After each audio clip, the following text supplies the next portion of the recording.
ജനകീയ പ്രതിരോധ ജാഥയിൽ പങ്കെടുക്കുമെന്ന് ഉറപ്പിച്ചു പറയാതെ ഇ.പി. ജയരാജൻ. എൽ.ഡി.എഫ് കൺവീനറുടെ അസാന്നിധ്യം ചർച്ചയാകുമ്പോഴും സസ്പെൻസ് നിലനിർത്തിയാണ് ഇ.പിയുടെ മറുപടി.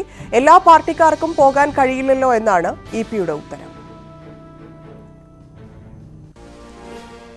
പക്ഷേ ഇതുവരെ ഇ.പി. ജയരാജൻ എന്ന നേതാവിനെ ഈ ജാഥയിൽ ഒരിടത്തും, ഈ യാത്രയിൽ ഒരിടത്തും കണ്ടില്ല. ലീഡറെയും 5 സഖാക്കളെയും അതിന് ചുമതലപ്പെടുത്തുന്നു. അതിൻ്റെ അടിസ്ഥാനത്തിൽ ജനങ്ങൾ മൊബിലൈസ് ചെയ്യുന്നു, പരിപാടിയിൽ പങ്കെടുക്കുന്നു, വലിയ ജനക്കൂട്ടമുണ്ടാകുന്നു. അത്രയും കാര്യങ്ങൾ ഭംഗിയായി നടക്കുകയാണ്. അവിടെ എല്ലാ പാർട്ടിക്കാരും ഓരോ സ്ഥലത്തും പോകണമെന്നൊന്നും പറയുന്നത് ശരിയായിട്ടുള്ള നിലപാടേ അല്ല. ഏതെങ്കിലും ഘട്ടത്തിൽ യാത്രയുടെ ഭാഗമാകുമോ ഇ.പി.?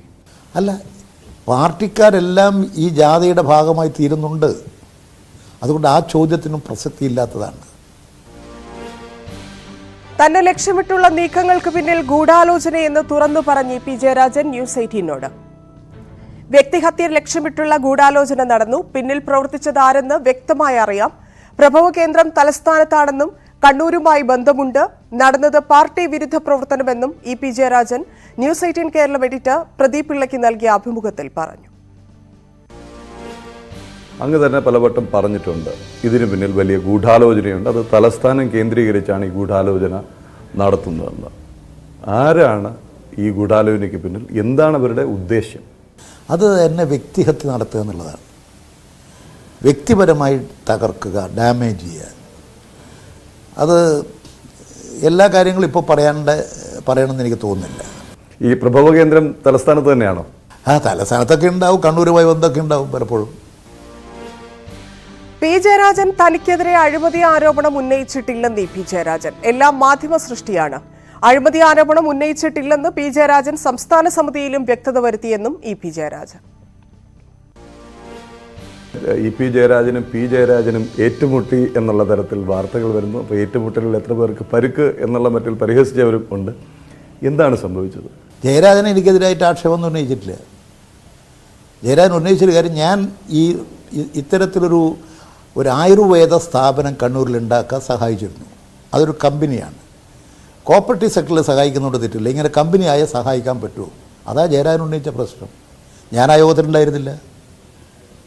അത് സംബന്ധിച്ച് ഇങ്ങനെ ഉന്നയിച്ചപ്പോൾ അത് സംബന്ധിച്ചിട്ട് എനിക്ക് പറയാനുള്ള കാര്യം പിന്നീട് ചേർന്ന പാർട്ടി സംസ്ഥാന കമ്മിറ്റി സെക്രട്ടേറിയറ്റിൽ ഞാൻ പറഞ്ഞു, സംസ്ഥാന കമ്മിറ്റിയിലും പറഞ്ഞു.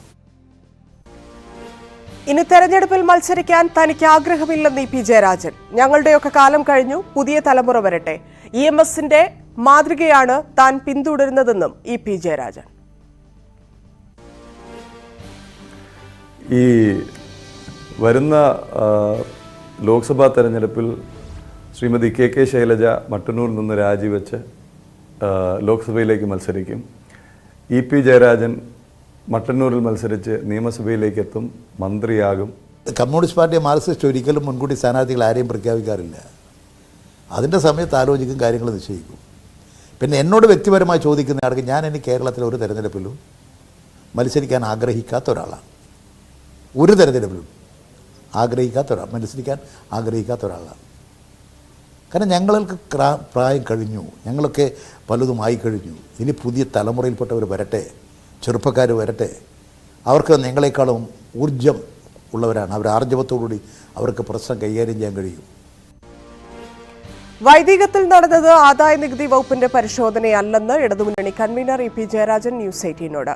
ആദായമുണ്ടെങ്കിലല്ലേ പരിശോധിക്കേണ്ടതുള്ളൂവെന്നും ഇ.പി. ജയരാജൻ. എന്താണ് നടന്നതെന്ന് റിസോർട്ട് അധികൃതർ വിശദീകരിക്കുമെന്നും ഇ.പി. ജയരാജൻ ന്യൂസ് 18നോട് പ്രതികരിച്ചു. അവിടെ TDS നോക്കാൻ ഉദ്യോഗസ്ഥന്മാർ പോയതാണ്. TDS കഴിഞ്ഞ മാർച്ച് 31 വരെ അവരൊരുപാട് പർച്ചേസിങ്ങും ബിസിനസ്സൊക്കെ നടത്തിയിട്ടുണ്ട്.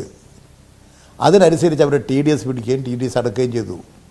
പിന്നെ ഒരു കൊല്ലക്കാലമായി കൺസെഷനുള്ള പർച്ചേസിങ്ങും ഇല്ല. അവർ TDS അടക്കണ്ട. ഈ TDS അവരുടെ ബുക്കിൽ ഇങ്ങനെ ഒരു കൊല്ലക്കാലത്തോളം TDS അടക്കാതായിട്ട് കാണും, മുമ്പ് അടച്ചതായിട്ടും കാണുന്നു. അവർ വെരിഫൈ ചെയ്യും. അവരവിടെ വന്ന് പരിശോധിക്കാൻ വന്നതാണ്. അതാ ഇൻകം ടാക്സ് റെയ്ഡ്, അതാണ് EDൻ്റെ റെയ്ഡ്. ഇൻകം ടാക്സ് റെയ്ഡിയെല്ലാം റെയ്ഡ് ചെയ്യേണ്ട ആളുണ്ട്. അത് ചിലപ്പോൾ എനിക്ക് തോന്നുന്നു ചിലപ്പോൾ ചെയ്തേക്കും. അത് ചെയ്തോട്ടെ. അത് കുറ്റം ചെയ്തവരൊക്കെ പിടിക്കൂ. പിടിക്കണമെന്നുള്ള അഭിപ്രായക്കാരനാണ് ഞാൻ. അത് ഒരു TDS നോക്കാൻ ഉദ്യോഗസ്ഥന്മാർ പോയതിനെ ആ ഉദ്യോഗസ്ഥന്മാർ തന്നെ ഇപ്പോൾ പറഞ്ഞല്ലോ, ഇൻകം ടാക്സ് റെയ്ഡ് അവിടെ ആണതിന് എന്ത് ഇൻകം വേണ്ടേ അവിടെ? ഇൻകം ഉണ്ടായാലല്ലേ ഇൻകം ടാക്സ്.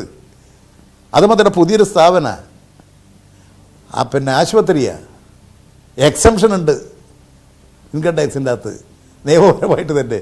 ഇത് TDS കാര്യങ്ങൾ വെരിഫൈ ചെയ്യാൻ വേണ്ടിയിട്ട്, കാരണം അവരുടെ റെക്കോർഡ് ഞാൻ പറഞ്ഞത് ശരിയാണ്,